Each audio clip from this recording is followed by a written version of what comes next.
പതിവ് പോലെ ഈ വർഷം ഡോക്ടർ പിന്റോയുടെ ഓർമ്മദിനത്തിൽ തലസ്ഥാനത്ത് ആരോഗ്യ രാഷ്ട്രീയ സാംസ്കാരിക രംഗത്തെ പ്രമുഖർ ഒത്തുകൂടി.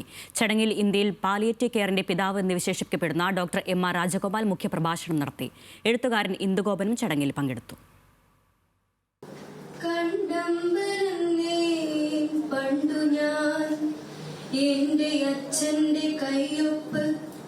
ഒരു വമ്പൻ കെട്ടുവള്ളം നീങ്ങുന്ന മാതിരി തുഞ്ചത്ത് തുഴയുമായി അച്ഛൻ, അടുത്തമ്മ മറുതുഞ്ചത്തൊരു കളിക്കോപ്പുമായി ഞാൻ.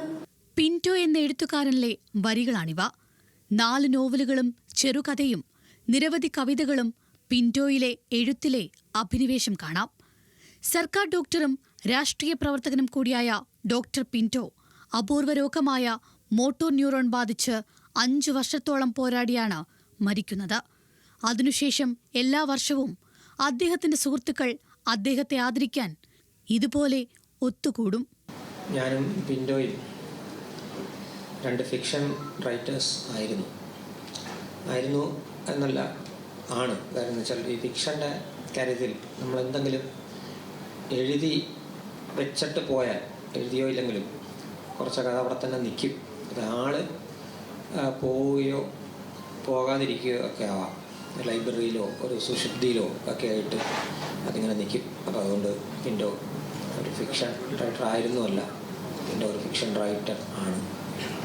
പിന്റോ അനുസ്മരണം നഗരത്തിലെ ഒരു വാർഷിക സാംസ്കാരിക പരിപാടിയായി മാറിയിരിക്കുന്നു.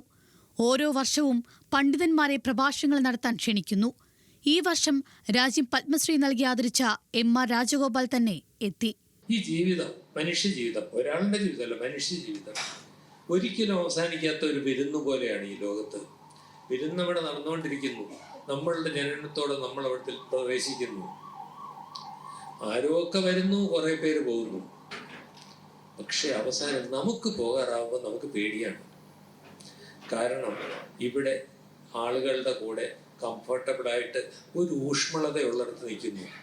പെട്ടെന്ന് നിശബ്ദമായ തണുത്ത രാത്രിയിലേക്ക് ഇറങ്ങിപ്പോകാൻ ഭയമാണ്.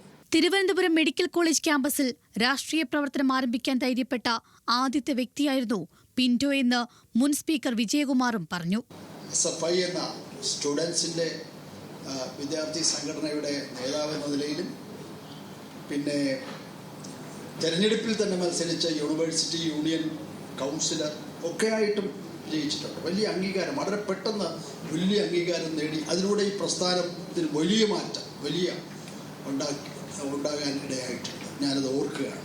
എല്ലായ്പ്പോഴും അധസ്ഥിതർക്ക് വേണ്ടി പ്രവർത്തിച്ച ഒരു ജനപ്രിയ സർക്കാർ ഡോക്ടറുമായിരുന്നു ഡോക്ടർ പിന്റോ എന്ന് ഒത്തുകൂടിയവരും ഓർമ്മിപ്പിച്ചു. ന്യൂസ് മലയാളം, തിരുവനന്തപുരം.